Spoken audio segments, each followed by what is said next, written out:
সীমান্ত এলাকা থেকে বের হয়ে জাতীয় মহাসড়কে দেশের শীর্ষ কুরিয়ার ও পার্সেল প্রতিষ্ঠান এসএ পরিবহনের জরুরি পণ্যবাহী গাড়ি আটকে গ্রাহকদের পণ্য তছনছ ও লুটপাটের অভিযোগ উঠেছে লালমনিরহাট বিজিবির কতিপয় সদস্যদের বিরুদ্ধে। এই কারণে গেল রাতে কুড়িগ্রাম ও লালমনিরহাট জেলার জরুরি ডাক, ব্যবসায়িক পণ্য ও স্বাস্থ্য পরীক্ষার বিভিন্ন নমুনা নির্ধারিত সময়ে ঢাকায় পৌঁছানো যায়নি। ফলে গ্রাহকরা হয়রানির শিকার হন। কোলাঘাট বিওপির কিছু বিজিবি সদস্য অবৈধ সুযোগ সুবিধা না পেয়ে দায়িত্বপূর্ণ এলাকার বাইরে এমন অবৈধ তৎপরতা চালায় বলে অভিযোগ উঠেছে। আশিকুর রহমান ডিফেন্সের প্রতিবেদন।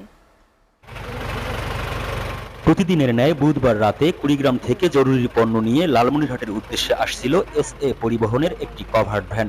লালমনিরহাট অফিস থেকে মালামাল নিয়ে রংপুর হয়ে এটি রাজধানী ঢাকায় পৌঁছানোর কথা, কিন্তু রাত ৮টার দিকে লালমনিরহাট সদরের বড়বাড়িহাট এলাকায় মহাসড়কে অস্ত্রের মুখে ভ্যানটি আটকে প্রথমে কোলাঘাট বিওপিতে ও পরে লালমনিরহাট ১৫ বিজিবির সদর দপ্তরে নিয়ে ৫ ঘন্টা আটকে রাখা হয়। এ সময় তল্লাশির নামে গ্রাহকদের বৈধ মালামালের প্যাকেট ও কার্টুন খুলে তছনছ করা হয়। বৈধ কাগজ থাকা ছোট্ট ছোট্ট পার্সেল খুলে কৌশলে একত্রিত করে অবৈধ সাজিয়ে বড় আকারে দেখানোর অপচেষ্টা করা হয়। ৮ বস্তা বৈধ মালামালকে অবৈধ আখ্যা দিয়ে ম্যানেজারদের অঙ্গীকার নামামূলে জব্দ দেখিয়ে রাত ১টার পর কভার্ড ভ্যানটি ছেড়ে দেওয়া হয়। ফলে গাড়িতে থাকা গ্রাহকদের জরুরি পণ্যগুলো রাতে ঢাকায় পৌঁছাতে পারেনি।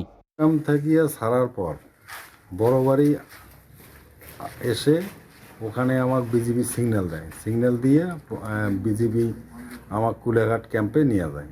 নিয়ে যাওয়ার পর ওখানে চেক টেক করলো, আমার ভেতরে নিয়ে গেছে। ওখান থেকে আবার লালমনিরহাট এই ক্যাম্পে নিয়ে আসলো। ৫ ঘন্টা পর আমাদের গাড়িটা ছেড়ে দেয়। এতে আমাদের গ্রাহকের অনেক হয়রানি। আর এটা আসলে আমাদের সেবামূলক প্রতিষ্ঠান। এটা অবৈধ কিনা সেটা তো আমরা জানি না। আমরা সঠিকভাবে মালামাল বুকিং করে সঠিক মানুষের গন্তব্যে পৌঁছে দেই। যেখান থেকে অবৈধ মালামাল বর্ডার থেকে চলে আসে, বিজিবিরা নজরদারি করে না, আমাদের এখানে বুকিং থাকে, এটা করতে আমাদের না। বড়বাড়ির হাটে ভ্যানটিকে আটক করা হলেও সেখানে তল্লাশি চালিয়ে কোনো সিজার লিস্ট করা হয়নি।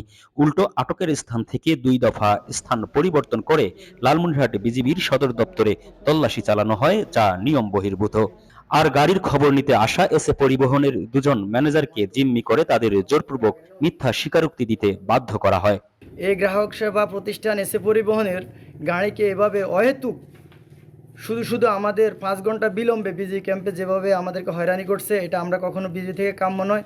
আর গ্রাহকের মূল্যবান মালামাল কেটে বিজিবি যেভাবে তছনছ করছে, আসলে কিন্তু এটা কখনো গ্রাহক প্রত্যাশা করে না।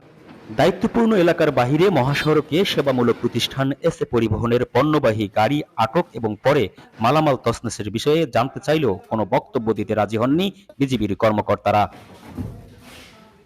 গাড়ি থেকে যেসব পণ্য আটক করা হয়েছে তা দেশের বিভিন্ন দোকানে বৈধ পণ্য হিসেবে বেচাকেনা হয়। পণ্য তছনছ ও গ্রাহকদের হয়রানি নিরপেক্ষ তদন্ত করে দায়ীদের বিরুদ্ধে ব্যবস্থা গ্রহণের দাবি জানিয়েছে এসএ পরিবহনের কর্তৃপক্ষ। Ashikur Rahman defence, SA TV, Rangpur.